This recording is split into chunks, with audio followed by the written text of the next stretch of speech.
afternoon and welcome to the show. I'm Deacon John Blehosh, and the topic for today's show is going to be sharing thoughts with Deacon Bill. My guest is Deacon William Glinka. William, welcome. Thank you. Thanks for inviting me. Yeah, and Deacon Bill's a brother deacon of mine in the Diocese of Burlington. Been ordained for about, what now, 15, 20 years? 25. 25, okay, Yeah. 25 years. And the reason why I chose Deacon Bill to come along, I guess he's got some interesting stories to tell, so I'll let him take over. So give us an idea a little bit about your background. Well, good afternoon or good morning. I grew up on Eastern Long Island. My father was Polish and my mother was Irish. And we've always been in church our whole life. And I was altar boy. Had to learn my Latin. Oh, boy. And then they changed it, Yeah, right right. after. My brother, a year behind me, didn't have to learn Latin. There you go. Yeah, I remember that. Yeah, I had to learn my Latin. And then I attended Catholic schools my whole life, being in grammar school and high school and even in college. I went to Mercyhurst College, which is out in Erie, Pennsylvania, and I took a degree in law enforcement or criminology. I received the Outstanding Graduate in the Division of Social Sciences in 1976, graduated magna cum laude, and I finished my degree in 3 years. Oh. Yeah, as a kid, I worked at a golf course, and I'll talk a little bit about that later. I got used to dealing with a lot of elderly men, Yep. as a caddy, and then I worked in a clubhouse and then in a pro shop. So I just carried that forward into my ministry. Well, that's good. That's Yeah. good. Yeah. Yeah. After school, I was picked up by the Immigration and Naturalization Service, which no longer exists. Yeah. And I started off in Newark, New Jersey as a special agent, and I spent about 10 years there. I transferred around in Newark to not only at the enforcement, but also service. I handed out the green cards, Yeah. and I did inspections, and I did other sorts of activities, not just law enforcement activities. Right. Right. Then I returned to them in investigations in 1984, and was promoted up here to Vermont in 1987. I see. So I was fortunate enough to meet my wife while I was there, and we will celebrate 40 years of marriage this coming March. Congratulations. Thanks. Congratulations. Anyway, When you got moved to Vermont, you said promoted to Vermont, right? Right. What was your territory basically? You had to cover in the area. Well, when I first came here, I was in the anti-smuggling program, and we had the northeastern United States. And then through a various number of other promotions, I became also in charge of not only anti-smuggling, but investigations and intelligence. So we ended up with, I ended up with 28 states and the Caribbean. Wow. With 14 major offices, 18 sub-offices, Wow. just for that one program. Yeah, yeah. And so it was very good. Get your hands full. Yeah, it was very, very nice. Full, Yeah, so. it was a good job, a good career. Yeah. I really enjoyed it. I also had an opportunity to do some temporary assignments in Washington, and I also traveled quite a bit around the country on the government dollar to attend various things, give seminars. They even had me once sent me to Budapest to teach at the FBI Academy in Budapest. Wow. That's we used to call that a boondoggle. but that's really interesting though. Yeah. I know that I was just going over your resume here. You met some interesting people in your life too. So yeah, I had well-known people. Yeah, fortunate to meet a number of people when I was in inspections. We would meet private planes and the ships out in the harbor, and sometimes the big commercial airliners would come to Newark before it became a big airport it is now. It just didn't have any commercial flights. Yeah. And so I got a chance to meet Walter Cronkite, and I met Ronald Reagan. I met Jacques Cousteau, who was really just a lovely man. Leon Hess, who owned the New York Jets. William Simon, who was at the time Secretary of the Treasury, who was traveling with Pierre Trudeau, who was the Prime Minister of Canada. Yeah. And some other interesting people, but no, those are really the well-known ones. I would say, yeah. That's really great because I mean, because some of these people, they're very finicky about because who they are and who they want to get involved with and stuff. So, well, you had to do your job, and they were very, very, very nice people. No one gave us any accommodating. Sure, and they realized that. you had a job to do, wonderful. And Ronald Reagan was very nice. Very nice man. Now the thing is, this in regards to all this, like right now, I mean, I know that in our country we've heard a lot about the immigration situation down in Texas and the southern states and the families being separated and different things of that nature. I mean, can you kind of give me what your opinion is, how things are being handled today in regards to when you were involved? Well, when we were involved, I had nothing to do with the southern border of the United States, Okay. the land border. I had the responsibility of investigations and anti-smuggling for Florida and up to New Orleans, Yeah. and in that area, along the seacoast. Yeah. But and the Caribbean, Puerto Rico was also in our territory. Right. The major issue here, the family detention. We didn't have, as I recall, any family detention. You weren't able to hold families together. Okay. And so most of the time they would just release everyone. If they arrived with a child, you would just release them to relatives or something until their time came up for their deportation hearing. I see. But I see. things have changed dramatically in the 15 years since I retired. Yeah. I know the Border Patrol is doing their best down there. Right. And I guess now there's something going on where they're actually reunifying the people that they have They are separated. I noticed that. Yeah. And that's a good thing. Do you think that this can be overblown for the fact that if say supposing they don't like Trump as a president, so they're going to make it more worse than the situation, worse than it is, or do you think that they're doing, like I said, they're doing the best they can? Oh yes, Yeah. I would say they're doing the best they can, and Yeah. as we all know, sometimes the mainstream media, everybody has their own perspective. Yeah, okay. I have mine, they have theirs. Yeah, yeah. And that's just that's just the way it works. I see. So, Sure. in regards to the diaconate, now I know that this was your job for up until 15 years ago. Now, what made you want to get involved in the permanent deacon program? Well, I had initially pursued a priesthood. I had actually made some inquiries in the Archdiocese of Newark, but at the time they just didn't seem to be interested. I see. So I was getting serious with a young lady who is now my wife. Yeah. And so I just whipped it on them, and spoke to them about it, and Yeah. they weren't too keen on it at that day, or whoever I spoke to. So Yeah. one thing led to another, and so Susan and I got engaged and eventually married. Yeah. And then when the diaconate program came along, Yeah. I thought, well, this might be something that I might be interested in, and I thought about it. And when I came to Vermont Yeah. and saw the need for clergy here, Right. I said, maybe I'll put my hand up and see what's going on. And Yeah. Bishop John Marshall at the time gave me a waiver of my age because I began before I was 35. Correct, And yeah. Bishop Marshall didn't want you to do that ordinarily. Yeah. But he gave me a waiver, and he gave me a waiver of living in the diocese 3 years. Yeah.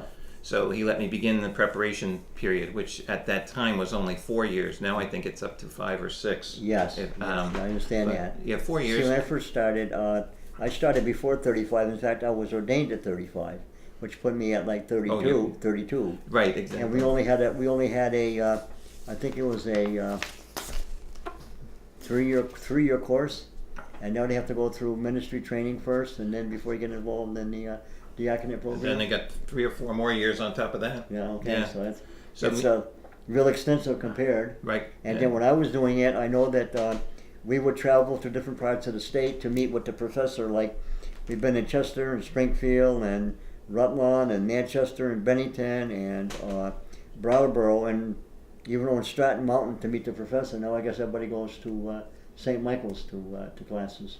Well, right now the classes are done online.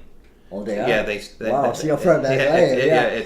I'm ancient compared to that. It's all changed dramatically. They do the ministry formation locally, but then it's all through the Pontifical College Josephinum out in Ohio. Oh, it is? Okay. Everything's online, Okay. so you can work at your own pace. You don't have to be at a certain place every Thursday night at 6 o'clock. I like see. I had to go every Thursday night 6 o'clock. Yeah. Now you can just kind of do it at your leisure, Mine, as long as you get it mine were done. Tuesday nights, and There you go. wherever the professor Wherever was. the priest was. Yeah, at that time that was we teaching went. that course. So everybody had to travel, no matter who you were. Either the priest or the students traveled Exactly. some distance.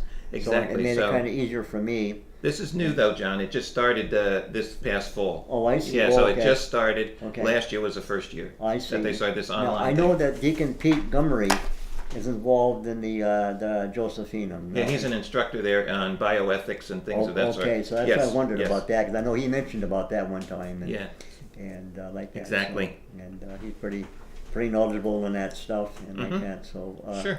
So what do you basically do as a deacon at the now this is St. John Vianney in Essex, correct? In South Burlington. Oh, South Burlington. St. John Vianney. Yeah, this is my third assignment. Oh, okay, I'm sorry. Okay, go Yep, ahead. I began at Our Lady of Grace when I was newly ordained in 1993. Okay. And then I spent a number of years there. And then when Monsignor Ball was getting up, at that time Father Ball was getting up in years, Yep. he was at the cathedral. Bishop Yep. Angel asked me if I would be willing to go there and help him out. Yep. And I went there in 2002 and stayed there until 2000, I think, in 15. Right. And when I was, they were working to close down the Immaculate Conception Cathedral. So I was then transferred to St. John Vianney. I see. So out there, I do almost exclusively the ministry to the elderly, the sick, and the dying. I see. And I make weekly visits to, I probably have about 30 people that I see every week. Oh, that's a good Yeah. good number. That's a good number. Those are just the Catholics. Yeah, okay. If I go to Birchwood and Star Farm nursing homes, Yeah. there are also a number of other people that I say. I speak to almost everyone And that's there. that's great. That's great. I had an Yeah. uncle who just recently passed away. Yeah. Was a priest in Claremont, and every time he went to a nursing home, convalescent home, a hospital, no matter who was in a room with the person he came to see, he was always there to welcome them. That's right. He took it, Yeah, and exactly. he was a priest who used to pass out Tootsie Rolls. Oh, my. No matter who you were, he'd give you a handful of Tootsie Rolls and a blessing. And a lot of people remembered that. That's And a good so I'm idea. saying it stuck with him forever. Wow, I hand out bulletins. Okay, well. But I think the Tootsie Rolls might be good. I used to have a woman I wouldn't visit unless she had almond joys. Okay. Yeah. Okay, She was but anyway, no, assistant care- that's good because yeah. I mean it makes people feel like they're wanted, Right. no matter who then, they are. I had to do her funeral, and at the committal, I had 2 of these little almond joys, and I Yeah. put them on her casket. And Oh, I no said, kidding. okay, yes, one for you, one for me. And everybody knew this story. Yeah, right. Yeah. Yeah, she Yeah, was a I know wonderful when, old when woman. down the street here we had a nursing Yeah. home called McGurr's, and I'd go down there to visit some people. And there was one guy who was not Catholic, and he was in the same room with this guy I had visited. And he always looked at me and said, "Can I have a blessing?" I said, "Sure." I said, "It's free. I can give it out to whoever I want to." I said, "So I give him a Yep, blessing." free. He thought that was great. Free, no charge. That's right. Yeah. Exactly. So, but anyway, exactly. that's what it's all about, and that's what the church is all about today. And, That's right. And like I say, so, but the thing is that like you had said, that the church is really in need of assistance, whether it be the deacon program or not. And I know that I spent 6 years in the seminary, and the first 4 were great, the last 2 weren't. And we discussed this before we were sitting here before talking about different things. And so my decision to leave was not an easy one, but it was something I needed to do at that particular time of my life. Sure. And my involvement in the church has been forever, and I needed to be involved in some degree. And once the diaconate opened up in Vermont for me, that's the first thing I got a got was Father David Bryan, and I signed up to get involved in the program. Mm-hmm. And with the blessing of my wife and my kids and my pastor, I got involved in it, and I was ordained in 1982. And I was at Sacred Heart for 22 years, and then when the Sacred Heart closed, I went across the river to what they called it All Saints Parish. It was a combination of parishes in Walpole, North Walpole, and Charlestown. I served over there for about 11 years, and then I came back over since I had my problems with my back. I couldn't get around like I used to, so I kind of do whatever I can here at my home parish of St. Charles, and to help out whenever I can and when I can, doing different things. And, That's wonderful. but the thing is that, I mean, you and I were discussing before numerous things in the church, and we kind of agree to a lot of things, and so we do see the need of where deacons can help out in many ways and facets of the church today, because we are needed out there because of the priest shortage, and a lot of people are misunderstanding what the church is really all about. Well, as they tell us, we are the people that have our like one foot in the real world, so to speak, and one foot in the sanctuary. Yeah. You know, and we can sometimes relate a little better than the guys with the college. Right, with the exactly, priests. and I agree to that too. Yeah. I agree to that, and like I say, it's. And the other thing too is because of the fact of what was going on in the church previously with the pedophile scandals and stuff like that. A lot of people become skeptical of the priest, even though the priest could be the greatest guy in the world. You know, like my uncle said, he said that one time when you wore the collar, you were respected by everybody. Now people look at you sometimes and say, well, is he or isn't he? And so there's always that doubt. And unfortunately, it's sad because the percentage in the church of what happened is so small. Yes, exactly. But it got blown out of proportion because of the fact is that sometimes in our country there's this anti-Catholic sentiment, And it hurts a lot. It hurts because of the fact that a lot of stuff that's said is not really, is either half truth or not true, and it's sad. Yes. So, so we just have to live with it and continue on and do the best we can. Now, you get together with the brother deacons up north and any kind of activities together that you have up there, or outside of retreats? I know. Yeah, well, we have our annual retreat Yeah. every October, and I do go to lunch on a regular basis with Deacon Silla, who's in charge of the prison ministry. Oh, that's right. Yes, I'm a member of the Order of Malta, and we are, as an Order of Malta, we provide him with Maltese Bibles and prayer books in both English and Spanish, Oh, wow. which he's able to use in the prison ministry. Good. So yeah, that's really good. Yeah. Yeah. So and then I have been the last couple of months come down here to Rutland, where well, I know the Rutland's on the other side, but where some of the deacons get together for lunch. Yeah. And just share stories and Yeah. see what's going on, and just it's a really good time. It's only 2 hours. It's 2 hours to drive down and Yeah. and spend 2 hours with them. But it's time well spent. It is. And I know that when I was talking with Deacon Rich Anderberg, and Yes. he says he used to get together, him and Jerry, and Deacon Jerry and Deacon O'Brien from Bennington, North Bennington, and would get Right. together once in a while. They'll just the ones down here in the south, because nobody in Brattleboro, and talked about me getting together with them. But once I can get myself better acclimated with my legs and stuff, I'd gladly like to do something like that. Absolutely, yeah. But it's tough. It's tough getting around physically. But this is a challenge that I have to meet myself, and know that like I say, there's always things I can do and can't do, and know my limitations, and do the best I can with what I got, and like that. Mhm. So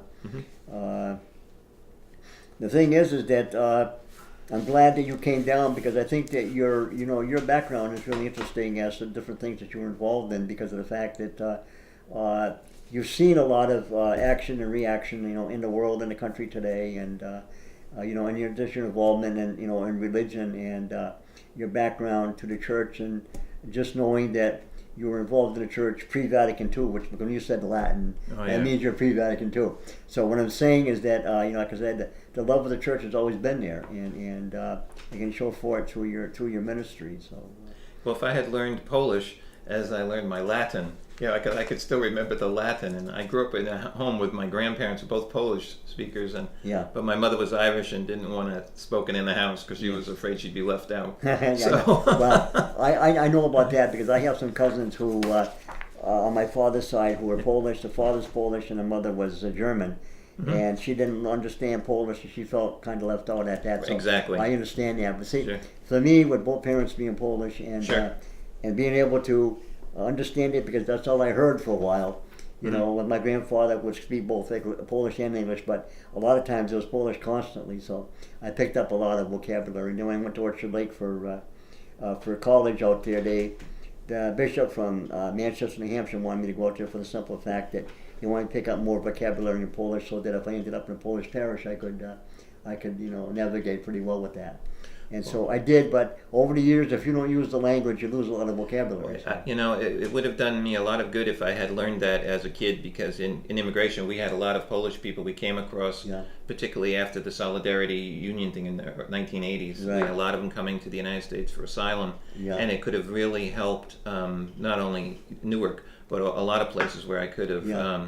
been able to speak to these people without an interpreter. That's right. It would So- broke the ice and made it a little bit easier for Exactly, everybody. Yeah. exactly. Yeah. And then a lot of them would come to my desk and see my name, and then they'd ask me, and I'd say, I can only say a few things. Yeah, yeah, And yeah. it was really unfortunate Yeah. as my later career went on. Yeah, I know. With me, like I say, I'm sorry that I'm losing some vocabulary, because I don't really use it like I used to, and my wife never taught our children to speak Polish, but like I wish I did have. I remember, because my son, the business he's in, the biomed field, he went to New Jersey, somewhere down in New Jersey, to demonstrate his device at one of these hospitals, and there were two nurses that were there, and both were Polish. One was from this country, and one was from Poland. So they recognized the name Blihash, so they said, what, are you Polish? He says, yeah. He says, can you speak any Polish? And of course, at the time, he really wasn't thinking of a lot that he could say, but he remembered that one time his grandfather taught him a few phrases, and so he said one time, and so the phrase he came up with, "Ona ma gruba dupa," which means she has a big butt. Yeah. And these nurses, they just could laugh and roar, and he thought, man, that was really great, but Yeah. how it ended up was that before he left, the two of them took him to a Polish restaurant down in New Jersey. He thought that Sure. was great. Yeah, there's a few up in Passaic and Garfield. Yeah, Yeah. I've been in a few of them. Yeah. Yeah. So what I'm saying is that it's amazing, but the language does help in some ways. It would have done a lot of good, when I was at the Immigration Service. It does, yeah. Yep. So anything else you want to share with us? No, I'd just like to tell you that, I go and see the elderly and I tease them, they tease me back. Yeah. And we have a wonderful rapport with them, which Yeah. I started as a caddy when I was caddying for these old guys and Yeah. got used to talking to old people. Yeah. And I hand out a lot of rosary beads there. Good for you. Good for you. Yeah, people, Yeah. when they bring their elderly relative to the nursing home or Yeah. whatever, they don't bring a lot of religious goods. Right, So right, yeah. I have beads I hand out Yeah. with regularity over there. Mm-hmm. So Now these Yeah. are these beads are they made by people in the parish or? no, they just we just buy them by the box, I see, or okay. some of them are left behind. Yeah, okay. Or people donate them after people pass away. Yeah. And so we have plenty of them at St. John Vianney. Mm-hmm. That's good. That's Yeah. good. Yeah.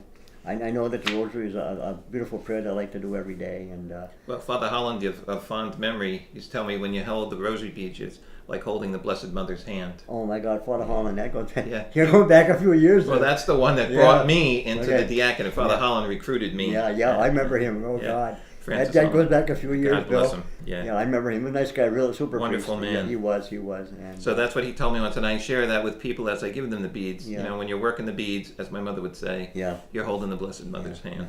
you come across a number of priests in the Burlington diocese that you've either worked with or had a chance to talk with and stuff. So that's a good background too. So Sure. like you mentioned, Monsignor McDermott was the Yes, Vicar General, Vicar General. and the Chancellor, and Right. some priests who have retired from the priesthood that you've kept in contact with. So Yes. that's good. And like I say, it's good to be in touch with them and to show them that you're still interested in them and whatever. So like that. Well, that's it. That's why I bring the bulletin, to let the people in the nursing home know they're not forgotten. They're still part of our parish. That's right. And I have to make a special stop down to the St. Joseph's Cathedral to pick up the ones from the cathedral parishioners, Yeah. for the cathedral parishioners. Yeah. And so, and then they look at this, who the masses are for, and say, oh, fondly remember this person the people, or that yeah. person, and Yeah. it keeps them connected even though they're not physically in the church. That's good. That's Yeah. good. That's good. I think so, I yeah. think so. Yeah, and I really think that like I say, it makes them feel a part of it, even though Exactly. they can't be there physically. That you're willing to share your time with them to show them that bring you them care communion. about it. Bring them communion, bring them the bulletin, Yeah. and then maybe share a few anecdotes, talk about a few people that aren't Right. with us anymore, sure. Now, who's the pastor at the church now that you're at? Father Harlow is a pastor at the cathedral, Okay. cathedral, and then Father Foreman, Patrick Foreman, Patrick Foreman. Okay, yes, right. is the pastor of St. John Vianney. Both of his parents were parishioners at cathedral when I was there. Oh, they were. They are okay. now passed, yeah. But now St. Joseph is the main cathedral, right? Main cathedral, yes. Right. And Father Harlow stays at what rectory does he stay at? Right there, attached to the attached to St. Joseph's. St. Joseph's. Okay, yeah. Yeah, he stays there. With the bishop stays there, and so does the vocations director, Father Snowbridge. Oh, does there at Yeah, that same? the three of them are there together. Yeah. Okay, that's good. Yeah. Now Patrick Foreman, is he the one that I'm trying to think of? Who was the priest that was stationed over in Underhill, Vermont, when what was his name? They got captured at sea on that tanker. Oh, that fellow. No, he wasn't the pastor there. He spent a lot of time in St. Johnsbury. Okay. Oh, that's right. Okay. Yeah, he was at St. Joseph's, St. Johnsbury. I think he went into Bennington or Brattleboro. He's Okay. been around 3 or 4 places. I thought it was Foreman. Maybe it wasn't. But you remember the incident? Of the Oh, story I about remember the- that. Yes, yeah, I saw the movie. Yeah. Yeah. Okay. So anyway, but I really appreciate you coming down. Oh, and, certainly. And like I say, I enjoyed this very much, and give the people an idea of different things going on in the diocese, and what your background is, and what you did before you get involved in the diaconate, and maybe sometime along the line we could come up with some other ideas, and you come down again, or bring a fellow deacon with you, and we can share some stuff together. Sure. So like I say, it's great, and we haven't seen each other for a few years. It's been a long time since we met, and maybe I could teach her some more Polish here before we leave. Thank you. That way you can spread it around, whatever But anyway, you appreciate you coming down, and I wanted to say to my audience, anybody wants to send in any suggestions, or I'm looking for some comments as to how people appreciate the show and what they're getting out of it, and I'd really like to hear some some comments back, because I'm hoping I can reach out to people and they're getting something out of this, and feel free to either contact me by phone or at the church or whatever, and My address is 8 Henry Street, Bellows Falls. The phone number is 463-4206, and it's on the back of the program at the end too, when at the closing. So until we meet again, like I said, I'm waiting to hear from you. May Almighty God bless you, the Father, the Son, and the Holy Spirit. Amen.